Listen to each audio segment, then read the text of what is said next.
You're watching 5 Star Takes with Tony Deppen. Make sure you hit the subscribe button, like it, and also watch my fucking podcast with these guys because it was great. Hi, Shane. Hello, Dennis. Hello, everybody. Welcome to 5 Star Takes with just DDJ and myself because Isaac is too busy doing real life stuff, being at the Vermont State Fair, wherever he's at. It's my takeover. It's my show. Fuck Excuse him. me? Sorry, it's our show. It's not Isaac's show. It's my show. It's all mine, and I just want everybody to know that. He's out there supporting the men and women of Green Mountain Wrestling there, and including our former guest of the show, Mullet Man Travis Hinton, and the Cold Hard Truth Johnny Pierce and stuff. And he's actually out there with his son, which I think is always really cool. You know, he's been doing the dad thing. Can't you know? Hey, listen. I mean, as much as I would like to hate on Isaac about this, you're right. He is spending quality time with his son, which is always amazing, and it's also amazing, like I said, because I get you all alone. Oh boy. Oh boy. All right. Well, for those of you don't know, Shane's been traveling. He spent some time in almost near my neck of the woods last weekend, and he's actually coming back for more. And there's a good chance by the time we record next week, we will have actually met face to face as we're kind of working on that. So that'll be pretty fun to meet up. Yeah, we'll take a picture, and then our verticality discrepancy will be documented, and I'm sure everybody will get a good kick out of that, man. Yeah. I spent last weekend. Go ahead and finish. Oh, I was just gonna say, I spent last weekend out in Chicagoland. I stayed in some 1896 home. It was very hot. It was very weird. I went to the UFC card out there. Got to see the stupid bean. Which I do gotta say, listen, the bean itself is dumb. And the fact that the parking garage out there, are you drinking a beer, Dennis? What are you drinking? Not your father's root beer. Oh my goodness. Wow, what a special day. It's been sitting in my fridge for a while. I figure I might as well polish it off. Hell yeah. The big children's playground out there in the Millennium Park area was amazing. I've never seen anything like that for free, especially. Yeah. It may be free and stuff, but man, that parking is far from free out there. Oh well, yeah, no, I mean it was $38, which is the craziest shit I have ever seen in my whole life. Shortly behind your arena parking for the United Center being $70. That's kind of one of the reasons why I've laid off going to like these big events. I mean, you have to Uber. Yeah, and even then you're going to get charged up the because it's the surge pricing or whatever they call it. Oh yeah, no. I mean, we Ubered home, well, back to the Airbnb from the show, and yeah, that was $50 after tip and everything for like an 8-minute ride. Yeah, it's just Chicago's not a cheap town. No, it's crazy, man. I have never seen a town with that big of a town, right? With so few gas stations. There's no gas stations anywhere. And then there's nowhere to fucking park. There's gas stations out there, but you got to kind of get out of the city to really notice them and stuff. Because Dennis, come to Columbus, brother. There's a gas station on every corner. We have like 15 sheets. Dude, I'll put it to you this way. Where I live, I have, let me see, 1, 2, 3, 4, I want to say 6 gas stations, probably within 5 minutes of my house. Yeah. No, I mean, that's very easy for me. I mean, I definitely have more than that. Yeah. Within 5 minutes of my house in Columbus. But yeah, there's also no parking lots. There's nowhere to park anywhere. Yeah, the parking, yeah. That's one thing I do not like about Chicago is trying to find a spot, and the majority of times you find a spot, you have to pay for it. Yeah, that's why I try to stay as far away from actually going into the city as I can. I mean, the paid parking is just, I mean, that's just the way of the world nowadays. But the limited amount of paid parking is crazy. Mm-hmm. I don't know what neighborhood it was, but we went to there was like a Voodoo Donuts, and there was like a Taco Bell Cantina a couple doors down, and like a Nando's. I'm trying to think if that's coffee shop. That might be Bucktown. I don't know. It was like right across the street from a Live Nation building, and I was like, man, maybe I should. But I didn't. Thankfully. Yeah, I don't know, but I mean, what a disaster. Yeah, I'm excited to spend another 7 days. So nice, you had to do it twice. Oh yeah. Dennis, before we roll credits and everything, roll credits. We still got to start the show. Opening credits. What the hell is that in front of you, dude? I was wondering how long you would, when we started recording, you would bring looking like a Goosebumps thing. Like it, you know, remember the old Goosebumps TV show? Never watched it. Never. What? Nope. I just bung bung. Like I recognize the theme song and stuff. But no, I never watched it. It just this stuff was never my thing. So the story behind this is this is like, I'm assuming it's like a big mug or something. It's Ben Franklin. My friend Brandon got it for me. He actually lives in Los Angeles, and he's actually he does a lot of work in the movie business. He actually was a post-production assistant on a movie called This Is Where I Leave You that had Jason Bateman, Rose Byrne, I'm trying to think, Jane Fonda. Really good movie.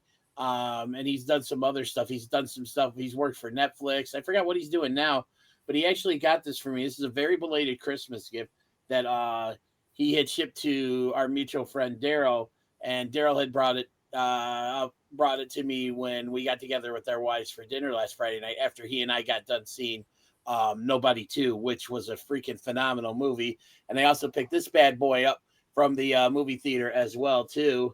The official Naked Gun movie cup, and even watch this. Wow, you're geeked out over there, man. You're going crazy. So going back to this thing, this actually, you know me, I'm big into movies and stuff, and one of my favorite movies from when I was a kid was Pee-wee's Big Adventure, and also, I was a big fan of Pee-wee's Playhouse, the TV show that aired on Saturday mornings. It hasn't been confirmed, but it's rumored that this was actually in part of his collection. Like this actually, he owned this, and that this was also featured in the background of Pee-wee's Playhouse. No shit. Yeah. That's cool. So speaking of which, Pee-wee's Playhouse, I believe you can currently stream on HBO Max. So. Oh, and what WWE show is on there? Or no, that's AEW, right? They do. Yes. Oh, okay. They stream Collision and Dynamite Live. I think they have every pay-per-view up through the end of last year. Oh wow! So it even has the catalog on there, or at least the pay-per-view catalog. And then it's got a bunch of old episodes of Dynamite and Collision. So. Oh, that's cool. I guess I didn't know that AEW had a service like that at this point. Yeah.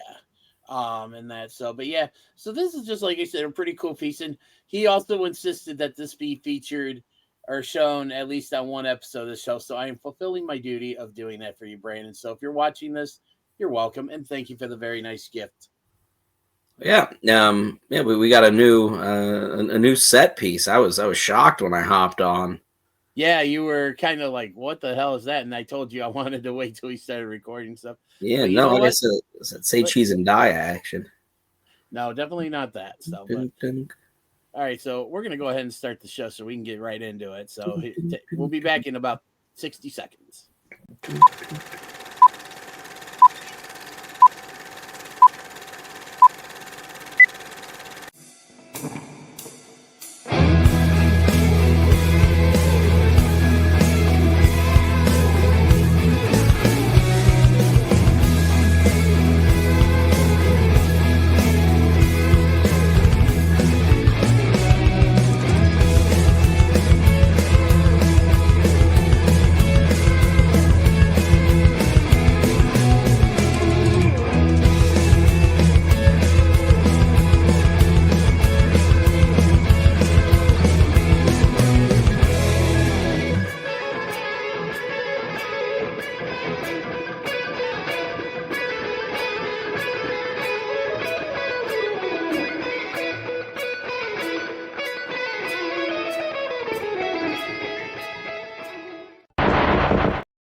Viewer beware, you're in for a scare. All right, I'm done talking about Goosebumps. Sorry. Oh boy, no, it's fine, and stuff. So, but yeah, so you've been busy. I've been busy. I'm gonna be busy. We're both gonna be busy this weekend and stuff. But that doesn't mean the wrestling action doesn't stop. First off, before we get into what we're gonna be seeing this weekend, let's talk about what we saw last weekend. Did you get a chance to watch Triplemania? I have not, no. You missed out on a hell of a show. There was a lot of good action and stuff. So definitely go on WWE's YouTube page to check it out. Commentary team was Corey Graves, Conan, and JBL, and they actually worked quite well together. I thought the three of them. Yeah, no, I heard it was very good. I want to give a quick shout out to something that actually happened 2 nights ago. And a match that happened last night, actually. I want to give a special shout out to Inamura versus Briggs, which opened up NXT Oh on man, Tuesday that was in a street yeah. fight. It was so much fun. I mean, Briggs, for all of his midness, just sometimes elevates. He was in my favorite match of WrestleMania weekend last year. Yep.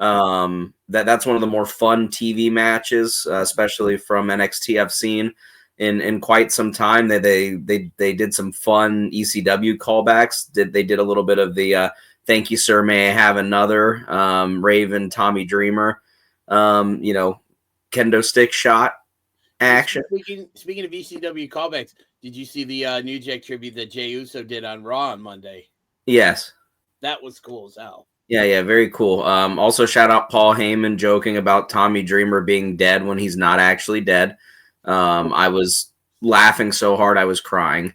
He's not dead, but he should be. Yeah, and then shout out to FTR and Bro Dito last night from AEW Dynamite. Man, they wrestled half an hour.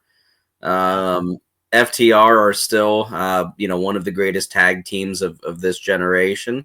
Bandito and I think especially Brody King, really went out and proved a bunch last night. Brody King is going to be very good for that company as long as they can figure it out. AEW has actually gotten a lot better lately. Like I feel like that they're trending in the right direction. You had mentioned that match. I want to get well, one thing that I really liked seeing last night because I wasn't expecting it was the return of Luchasaurus. Oh, yeah, no, you're 100% right. It was so nice to see him because the way he was gone and just the weirdness of not knowing what was happening and everything was very secretive and weird. It felt a lot like the Bray Wyatt and Brody Lee situations, and I don't want to make any light of that, but no, I know what you. Yeah, I mean, just with the way things were going, it was like, man, this is, this doesn't seem good, but he looks good. He looks in shape. I hope that they drop the Luchasaurus gimmick. I hope that that's what comes out of this is he quits being a fucking dinosaur and is just himself, or you know what I mean, a more normal character, because he's very, very good. He is. He's really good. Another shout out, and this is also from Monday Night Raw, was Naomi and Big Jimmy Uso on the announcement that they're going to become parents. And I know from what I've seen, it's been a very difficult journey because of fertility issues and stuff. It's just so great to see, the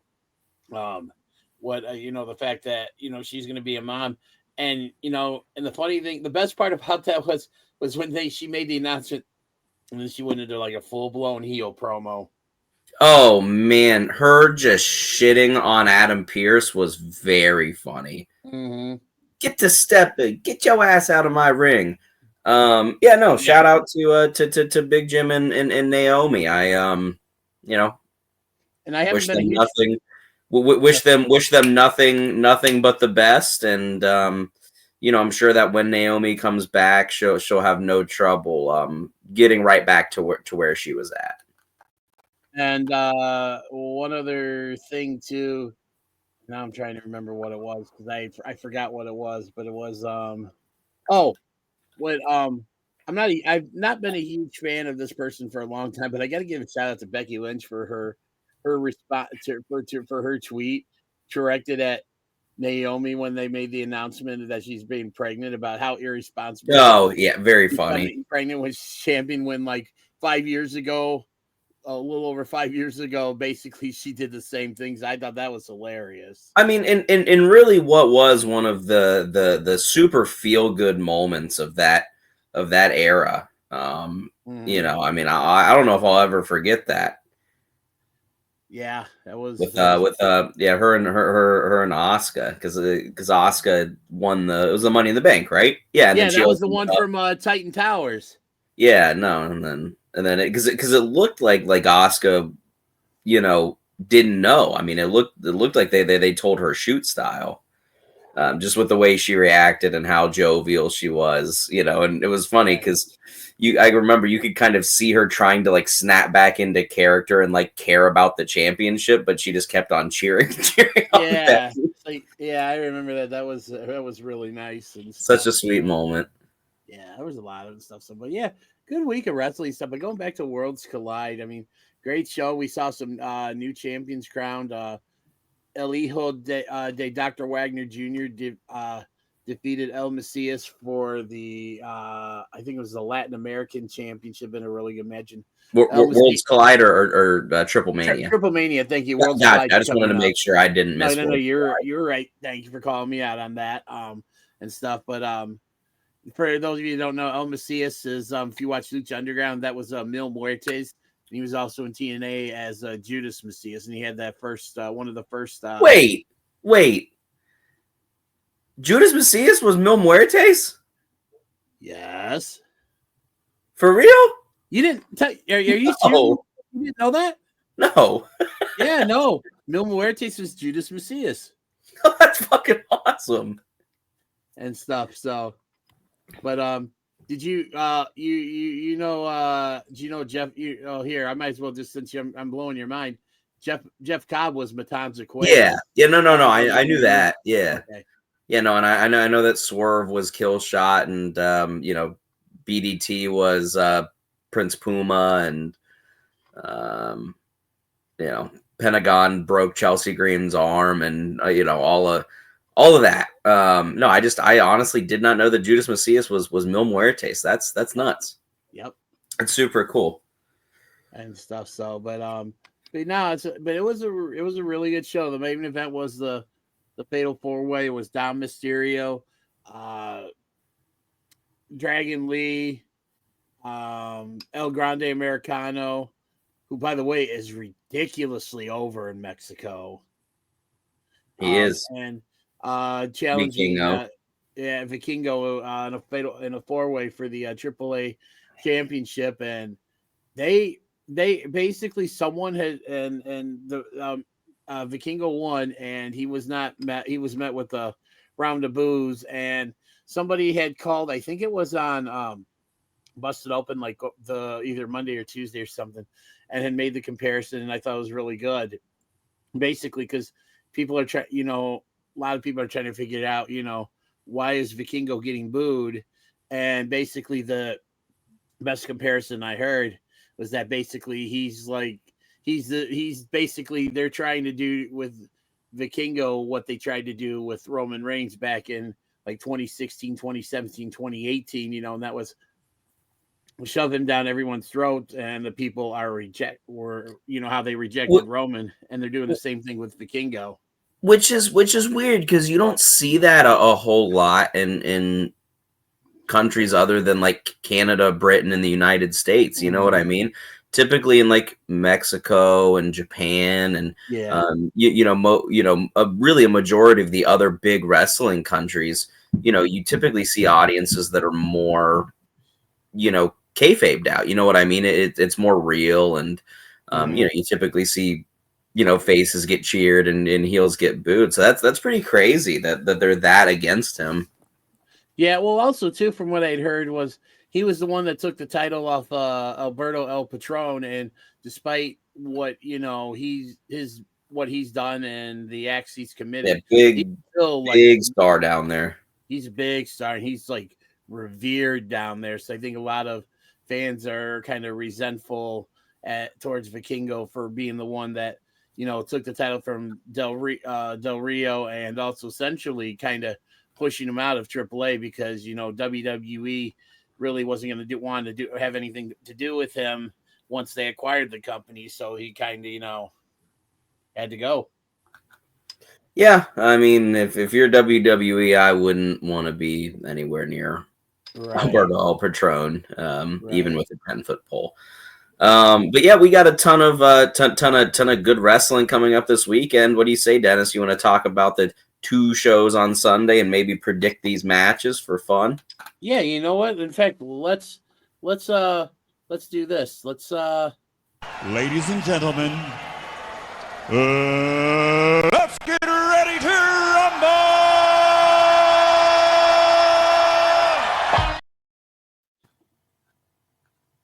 I like that. And you know what? Again, we talk about if Michael Buffer he contacted me and issued a cease and desist, I do it right away, because the sheer fact that he would even stumble across this show would be freaking awesome. Yeah, I was in the presence of Bruce Buffer, and it was pretty amazing to see him work. Okay, I got a question for you. I'm gonna put you on the spot. Which Buffer do you think's better, Michael or Bruce?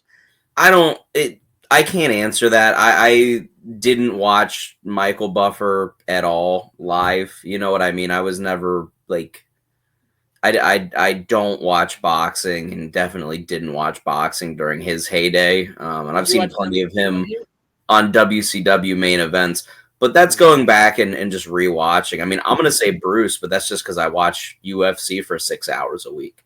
Fair enough, and stuff. So I would honestly say because I would kind of almost go the opposite, because I really don't watch UFC. That's probably going to change once they start putting everything up on Paramount Plus and stuff. But I mean, I've heard Bruce, and he's really good. But to me, to me, Michael Buffer's iconic. So. Yeah, I mean, but again, so is Bruce. When you think of UFC, announcers, the only person you think of is Bruce. Yeah, that's fair. Okay, so we got a couple of shows here we're gonna do, and we're gonna start off with Heatwave. Decent card. We got 6 matches announced, and we're gonna start off with Jordan Grace versus Blake Monroe. And I know you're going to be a little spirited about this, because you were in our show chat. You were very critical of one Jordan Grace on the mic this week. Yeah, Jordan Grace had a really, really bad time on the microphone this past Wednesday. And I think that she has a pretty bad time on the microphone most times. Because Sorry, I just had to. So do you remember when she got drafted to SmackDown and then just like appeared one time and then disappeared? It has to be because she can't talk. And I like JG a lot. I was very excited to see her in the company. But it wasn't good this past week on NXT. I mean, did you watch NXT, Dennis? I did. Yeah, it wasn't. I will give you that. I mean, and normally she's better than that, but right. It's normally not great, and that was pretty disastrous. Anyways, I don't want to pick on her. She's much better than I will ever be. I don't know. Can I interject one thing here? Is I feel like the reason why she may have struggled with this is because she's doing or trying to portray a version of Jordan Grace that maybe she's just not comfortable with, and that's this person who's vulnerable. Because if you think about like her time on the Indies, as well as when she was in TNA and stuff, like she was always built as this unstoppable juggernaut, and stuff. And so maybe it's just because it's such a radical change for her character. That could be why. I mean, again, I guess I am shitting on JG, but like I said, I don't mean to. I don't want to. It was just not good, and I definitely think that if there's one thing you can point to that she can definitely improve on so far with this particular run, it's definitely the promos. You know what I mean? Because I think the rest of her is lock solid. The work good, look great. You know what I mean? Everything else is exactly what WWE wants. Right.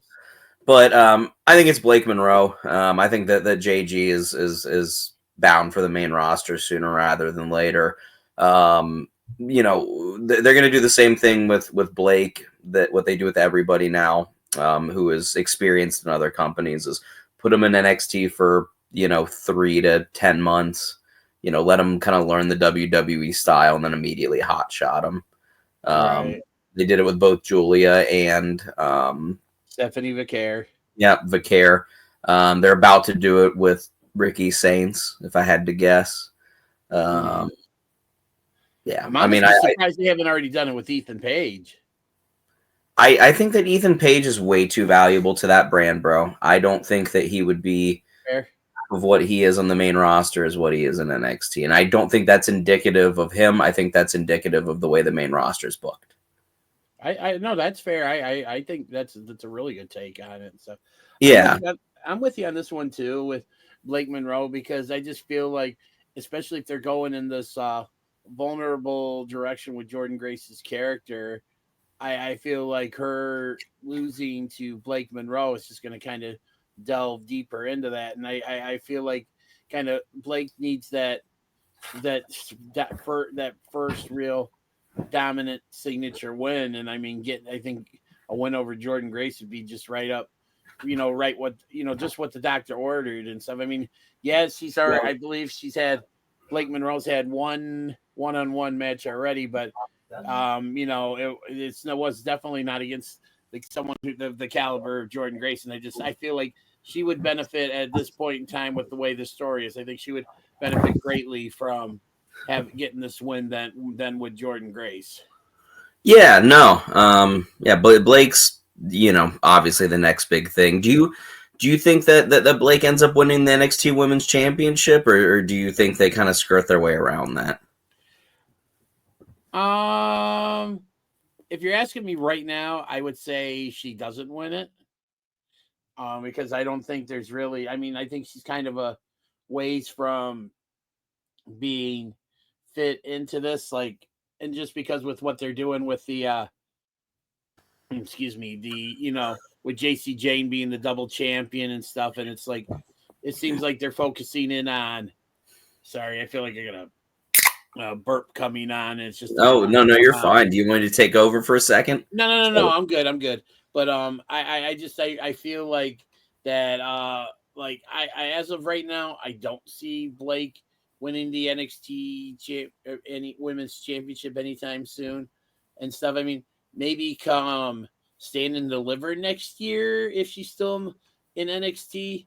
But yeah, I would say right now, if I were a betting man, I'd say she won't win. She does not win the NXT championship, but she will win. I think she does win on Sunday.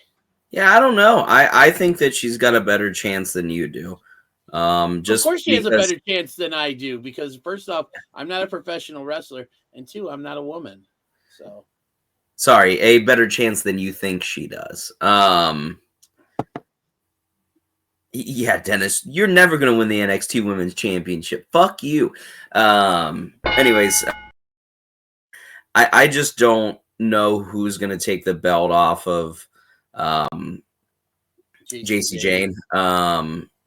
But I think that she's gonna lose the belt soon. I think that Fatal Influence is obviously imploding as we speak, and I don't think Jasmine Nix or Fallon Henley are the ones to take the belt off of her. So I think that they're going.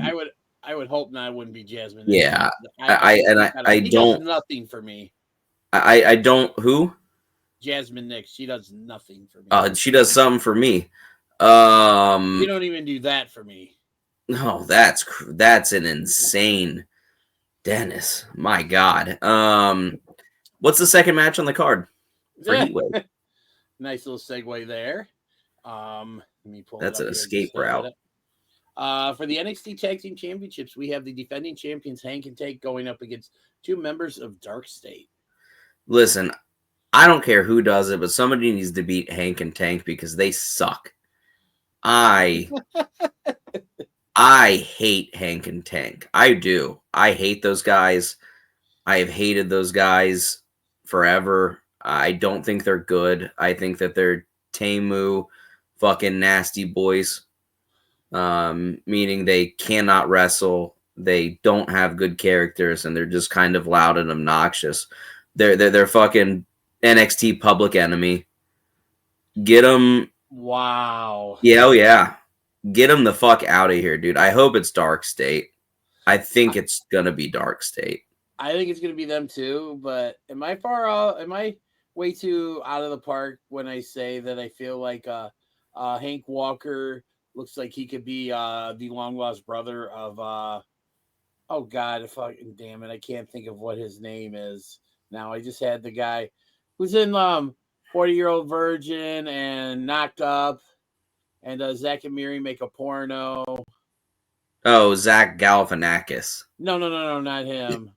He likes to go almost kind of like Seth Rogen. Thank you. Yes. To me, I think Hank Walker and Seth Rogen look like they could be long lost brothers.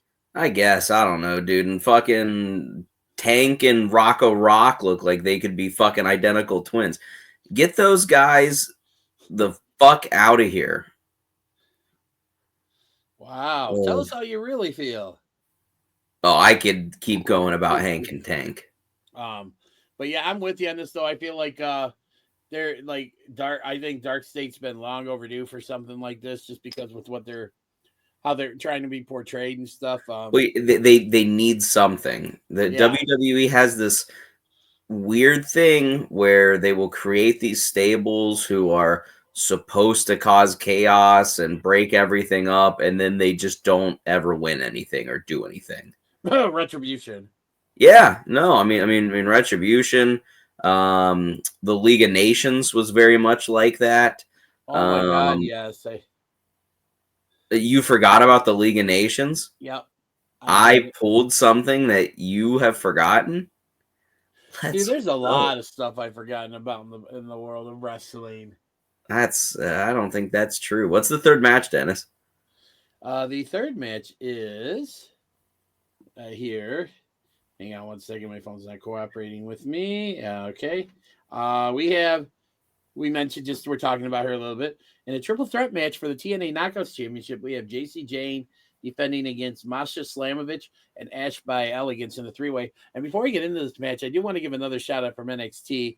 But the two women that were with Ash by Elegance, formerly known as Dana Brooke, are actually 2 local wrestlers from the Chicago scene. So it was really cool. Someone who used to go to a lot of indie shows. I haven't gone lately. I need to start going again. But the really short blonde hair girl who's known as Heather by Elegance in TNA, she wrestled on the indies, and I believe she did some AEW like dark stuff. And I know she was on their version of Ring of Honor. Her name is Heather Reckless. And then the tall girl with the red hair is actually one of Silver Wolf's favorite females on the indie circuit. Her name is M by Elegance in TNA. She goes by, on the indie scene, she goes by Maggie Lee. So it's kind of cool seeing 2 women that I've seen wrestle on the independent circuit in the Chicago area being featured on NXT. I thought that was really cool. Yeah, no, I mean, I've had some unsanctioned pro wrestlers, wrestle for AEW. Specifically, usually in like 6-man tags and things like that. But it's always cool to see some of the shit. Viewer beware. You're in for a scare. Oh boy, here we go. Well, you just brought it back onto frame, and now he's looking at me. Actually, he would be. He's gonna blink at some point, and I'm gonna freak out. Now he's looking at you. He's gonna blink, and I'm gonna freak out. Trying to blink. Okay, I'll take him off so I don't throw you off your game. Sorry, I can't take my. I'm telling you, that thing is cursed. So what belt is this for? Is this for both belts? Just for the Knockouts Championship. Just the TNA. I think that Masha is going to pin Ash by elegance. I think JC's retaining. I feel like wow. I feel like we're gonna see JC and Trick Williams retain these championships, and I think they're setting up for something big to happen at Bound for Glory with both of them. Yeah. Real quick, you want to talk about wrestlers I've seen wrestle on the indies? Yeah. My second ever GCW show, the main event was a fucking unsanctioned, no rules match between Mance Warner and Masha Slamovich. Ooh. It was awesome. I bet. It was face Mance, so he was coming out to Simple Man, acoustic variety from Shinedown. It was heel Masha GCW champion. Mm-hmm. Very Mance bled heavily. It was awesome. Yes, I love Mance Warner. Love seeing him in on in the big time. With TNA. Yeah, no, I haven't watched TNA. I should probably check out TNA. I need to as well. So, all right, we have another triple threat match for coming up here with the women. This is going to determine the next number one contender for the NXT Women's Championship. We have Jada Parker versus Kalani Jordan versus Lola Vice.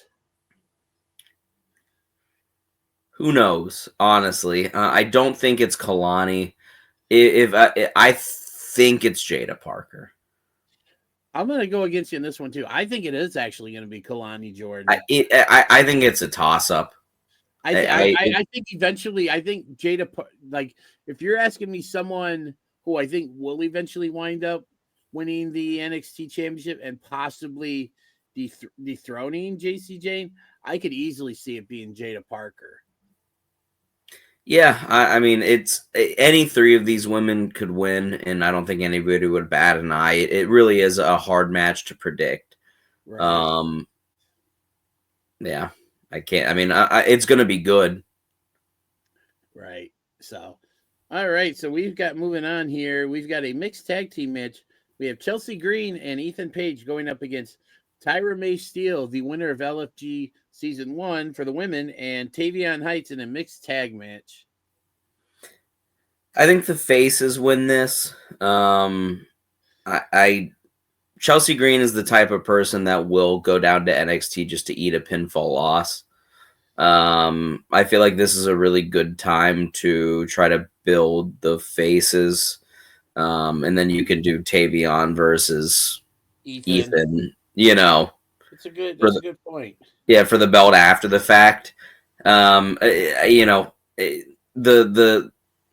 They've spent so much time building up the faces as like these great wrestlers that I could totally see Chelsea just getting caught in like a pinning predicament. You know what I mean? Right. Something cool that, we've kind of never seen before and everybody goes, haha, but she doesn't look bad. But the heels could win. I'm going to stick with the faces though. All right. For me, I was kind of going back and forth with this, but I feel like the faces could use this win a little bit more, especially if they're trying to establish, Tyra May Steele, she's kind of new to the NXT roster. And I feel like, Tavion Heights just having recently broke away from the No Quarter Catch crew. I can definitely see them winning as well too, and eventually leading to Ethan Page defending the North American Championship against Tavion Heights. I think that's very feasible. So, all right, so we got one more match for, and this will be the main event for Heatwave. This is going to be for the NXT Championship. We have Oba Femi defending against Javon Evans.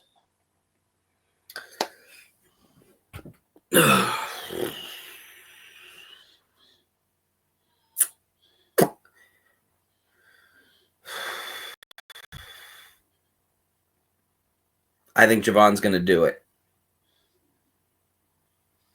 I think that it's time. I think that unless you're going to have Oba lap the division again, there's nobody for him. You think he gets that? You think we see him on the main roster sooner rather than later? I think that they hold off a couple months. I think that they keep him down in NXT, have him do another feud or two for, another 3 or so months. They probably take him off television for another couple. And then maybe you see him at the Royal Rumble. I like that. That's kind of where I was going with that too. Yeah. Once again, that's just kind of what they do a lot of times with these NXT people is they will take the belt off of them before they leave NXT, and they will have them stay and do another feud or two and try to elevate normally another person or two. I don't think you gain anything from rushing Oba at any point in time. He's so young. I think that you wait to fit him in properly, with a good plan. And I think you have plenty of time, obviously, to figure it out until the Rumble. All right. Yeah, I don't know. I think it's Javon's time, and I think Oba's done pretty much everything he can with that belt at this point. Gotcha. I'm kind of with you on that. I feel like they've been seemingly like this, Javon Evans is they've been building him back up. It seems like they've kind of positioned him as a leader in the locker room with, he's talking about how all these people are coming to him and stuff. So yeah, I feel like, I think this loss by Javon Evans would hurt him more than a loss by Obafemi. So yeah, I'm with you. I think we get a new NXT champion at the end of Heatwave with Javon Evans. Yeah. So, and that's the second show of the day. But the first show of the day is Forbidden Door, which will be the first AEW pay-per-view I have watched in probably a year and a half to 2 years. Wow. And before we get into that, we're going to take a quick commercial break from our Waukesha. I'll be heading up there Saturday. And we'll be right back. Hey there, it's DDJ from 5 Star Takes, and when I come up to Milwaukee to see the Brewers play, there's one place that I always make it a point to stop at. Waukesha Sports Cards. Come on, let's go inside and check out what they got. Thank you. Thank you.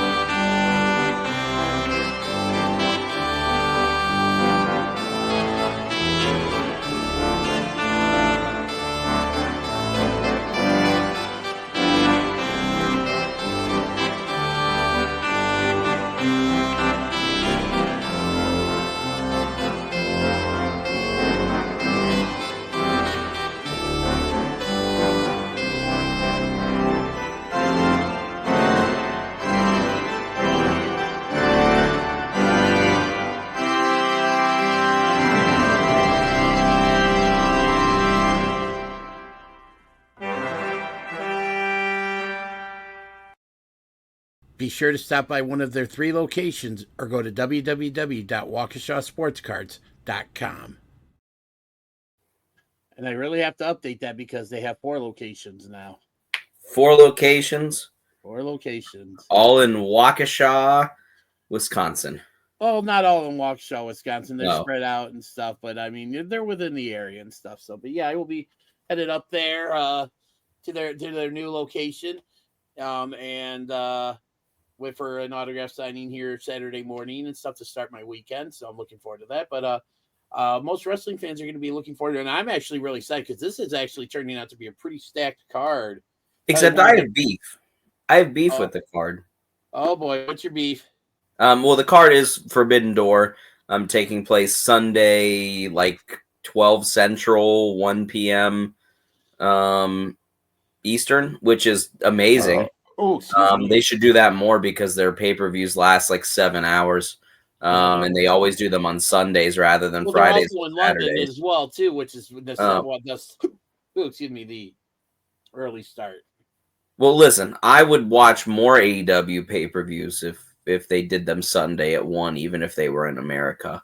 We're coming to America. But for being Forbidden Door, it doesn't really feel that Forbidden Door-y. It doesn't. I get it. It doesn't. And listen, if this was just a normal AEW card, it would be fucking awesome. But it's not. It's Forbidden Door, and there are so many matches on this card that is just AEW versus AEW. Agreed. I will definitely give you that. And that's it's bothersome. I still don't think it takes away from how stacked the card is, but I do see where you're coming from, though. I mean, again, I do, because I love the idea of Forbidden Door. I love the idea of seeing matches that you're, maybe never will see again. And if you do, it's going to be in a different format. You know what I mean? It's some other dude. Get that thing out of the frame. I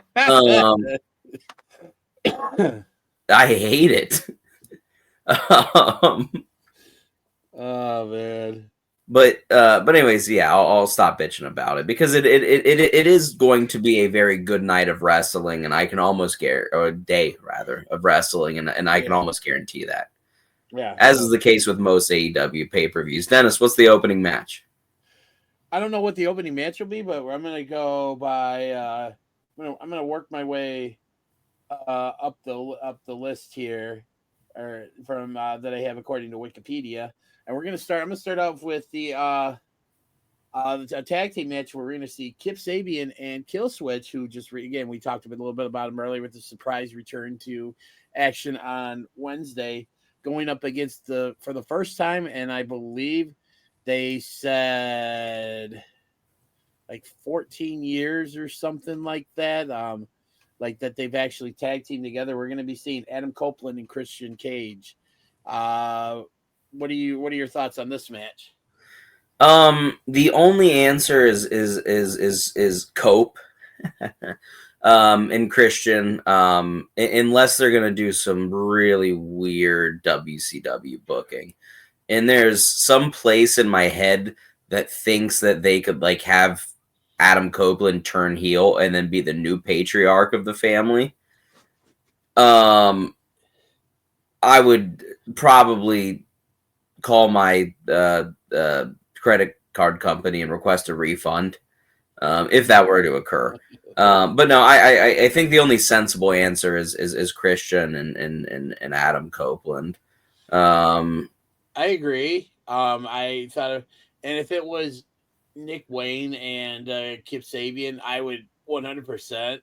But I feel like with the kill switch, kill switch being thrown in, I think it kind of maybe muddies the waters a little bit, just a bit. I still think Kip Sabian is there to eat the pin either way. I think Luchas or kill switch is gonna. I think he's gonna look dominant in the match and stuff. But yeah, I'm with you. I think Cope and Christian will win. Yeah, and also the promo that they did on Dynamite, if they, and I hope they do, continue with like this good cop, bad cop thing with Christian and Edge, it has wings. It was really funny on Wednesday. And if they continue to do Christian being the ultra evil heel and Edge being like the dumb bro, like, dude, you're not a bad guy, man. Just like can smoke weed and hang out. Like, it's gonna rule. Yeah. So, all right, we're moving on up, not to the east side, not to that deluxe apartment in the sky. We have, and again, I'm just going working my way up from the bottom to the top of the list here.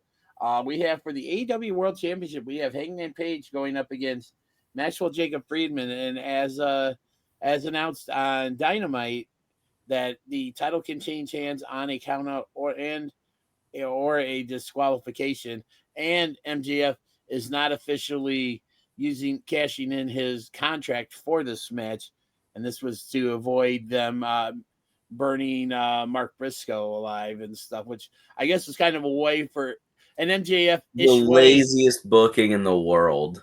It was an MJF-ish way to get out of that and stuff. So, but we can't start lighting people on fire and threatening people with Hangman Page.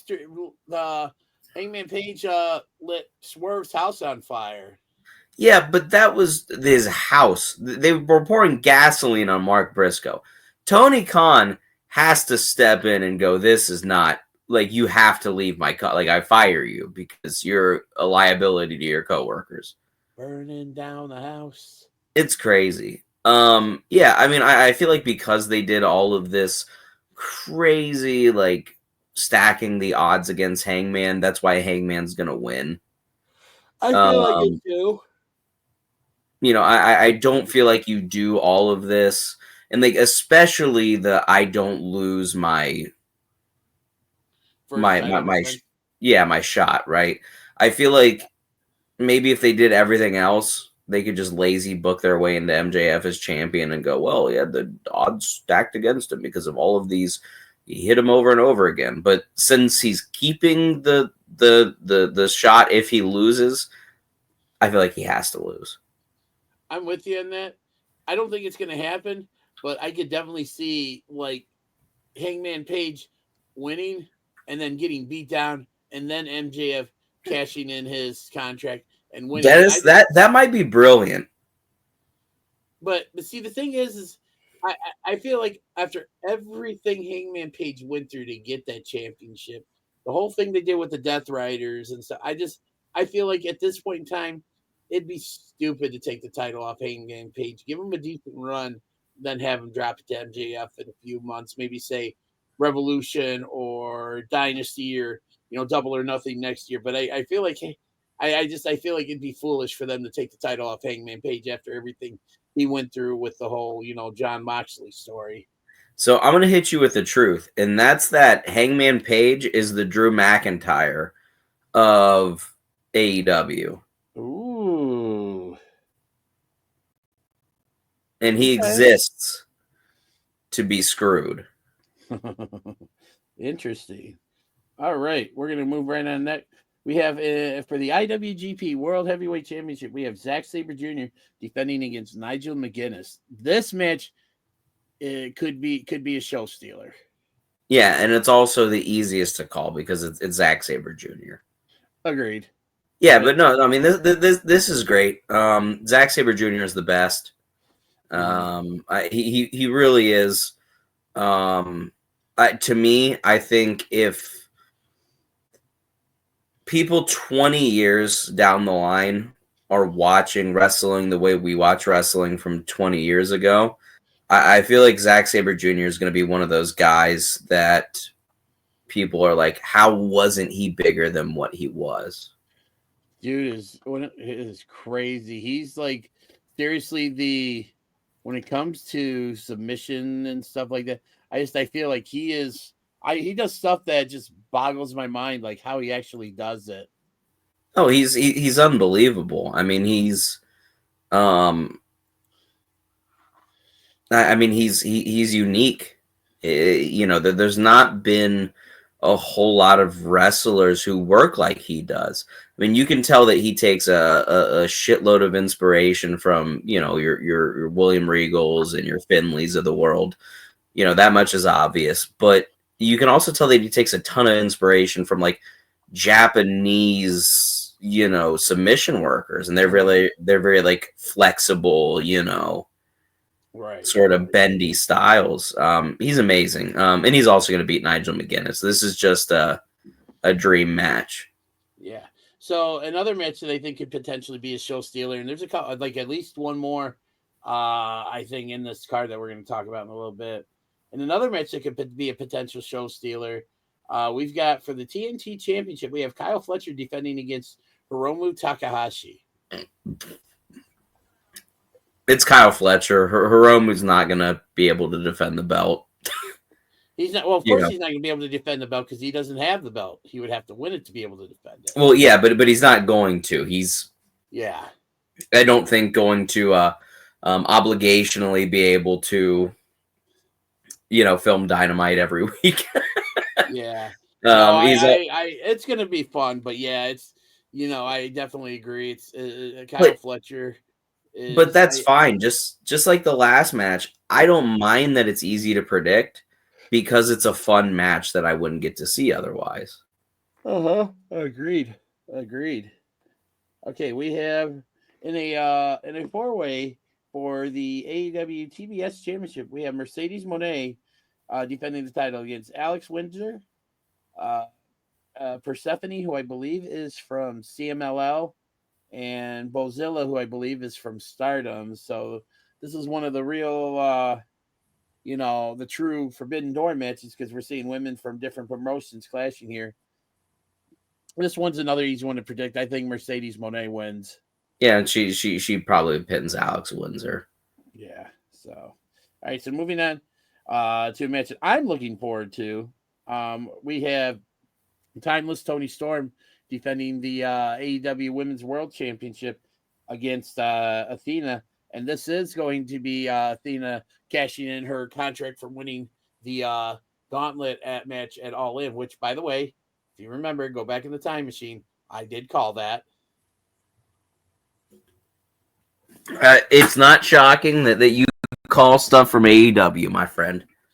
I love Athena, and I'm gonna be honest with you. I'm gonna pull off I as much as I love Athena and I would love to see her win this championship, I feel like I think, and I really want to say that I think Athena's gonna win and stuff, but I feel like I just feel like Toni Storm is just so white hot right now. It's just I feel like as much as I love Athena, she's been killing it in Ring of Honor, and she seriously, if you don't have Ring of Honor, go try to, sign up for Honor Club or, go on YouTube. I think they probably put a lot of their stuff on there and watch some of her stuff over the last couple of years. She's literally ran roughshod over the women's division in Ring of Honor. But I feel like I think she's going to have a great showing, and she's been getting the upper hand on Toni Storm quite a bit recently. But I feel like Toni Storm's going to retain. Yeah, I feel like she will do it, but AEW, desperately needs to showcase talents that they have created. You know what I mean? And they have built up to what they are now. And Toni Storm's definitely one of those talents. Athena also, I think, fits the bill. And I think that she might win a couple pay-per-views down the line, like you were saying for who was that a couple matches ago? MJF. Uh-huh. I feel like that's what they'll maybe do with her, but Toni Storm is a clip farmer. Yeah, I mean, pretty much just unbelievable in every way. Yeah, she's been great. Okay, so moving on, we've got 3 more matches left. Here's another one that could really steal the show, and this is for the AEW Unified Championship. We got Kazuchika Okada and defending the championship against Swerve Strickland. Swerve. Really? Yes. I'm gonna go Okada. I think that they are going to have Okada join the Young Bucks in their plummet. Okay, all right. And then they will all turn face, and then they'll hang out with Kenny, and then everyone will be happy. All right. Well, we're gonna be talking about Kenny Omega and the Bucks here in a little bit. But before we get to that, we have a 3-way elimination tag team match for the AEW World Tag Team Championships. The Hurt Syndicate, they're going to be defending the championships against Brodito and FDR, and this is as a result of the finals of the Eliminator Tournament going to a 30-minute draw, and then the next of the match, which you talked about earlier in the show. Honestly, I feel like here, I think I'm going with FTR. Yeah, I feel like FTR is the easiest answer. I feel like Brodito has an outside chance. But no, I think that they put the belts on FTR. It's been long enough. And I also feel like too that we haven't seen with MJF kind of seemingly forming an alliance with Ricochet and GOA, the Gates of Agony. I feel like we haven't seen the last of MJF and the Hurt Syndicate and stuff, and I kind of feel like that's going to come into play during this match. So, but yeah, I'm going with FTR to win the championships, eventually lead to FTR versus Christian Cage and Adam Copeland. Sure. Yeah, so all right, and then our last match of the evening here or afternoon, wherever you, depending on where you're watching and stuff, we have a lights out steel cage match. We have on one side we have the Golden Lovers, Kenny Omega and Kota Ibushi, Darby Allin, Hiroshi Tanahashi, and Will Ospreay going up against Jon Moxley and Claudio Castagnoli of the Death Riders, the Young Bucks, and Gabe Kidd. It's the baby faces, like almost certainly. Yeah, I'm with you on that. It's going to be violent. There's going to be a lot of blood. No, yeah, crazy. But we're in the downfall of the Death Riders mode. We're in, I mean, listen, Hiroshi Tanahashi, King of the Hi-Fi Flow, is not losing an unsanctioned steel cage match. It's not happening. Right. So no, it's gonna be a wild match. It's gonna be a lot of action, a lot of crazy stuff. Like, we'll probably see some barbed wire, we'll probably see some thumbtacks, we'll probably see some blood, we'll see ladders, tables, all that fun stuff and all that. But I'm with you on that. I'm going with the babyface team as well. So, well, all righty. Well, we went through 2 shows. We hope you enjoy the action this week and stuff. And I know we have a lot. If you haven't made plans for the weekend, definitely make some plans to watch some of the great wrestling that's going on. If you have an indie show in your area that's either going on Friday night or Saturday night, go check them out. Support your local indie federations and stuff. And Shane, before we go, is there anything else you got?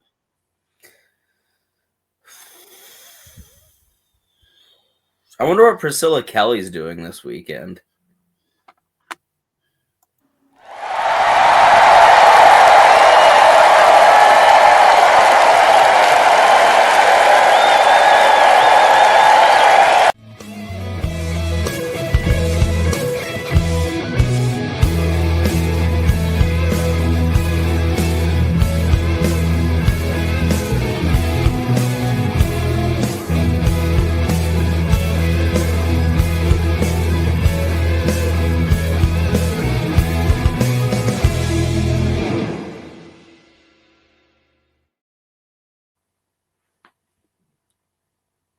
Bye, Shane.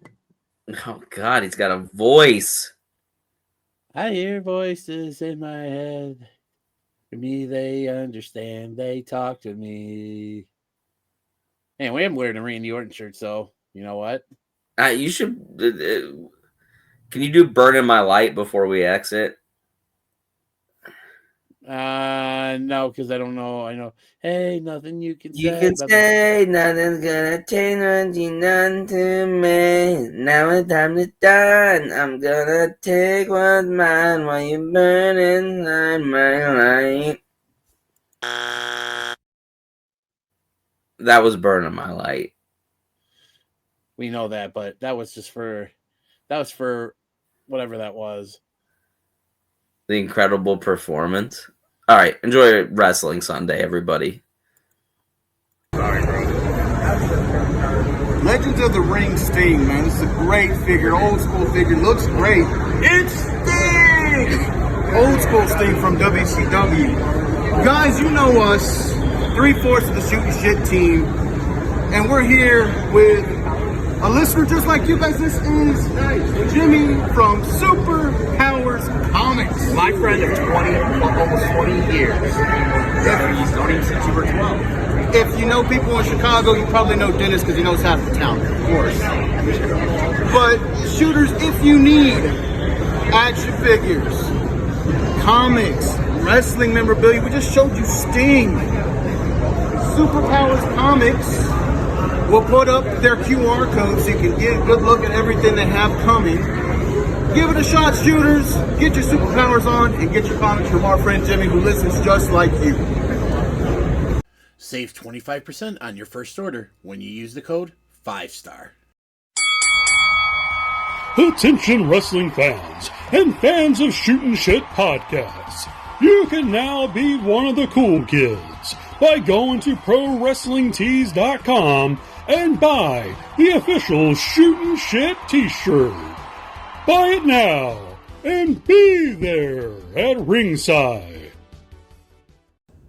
This episode and all episodes of 5 Star Takes are now available on YouTube at www.youtube.com/@5 Star Takes. Be sure to like and subscribe.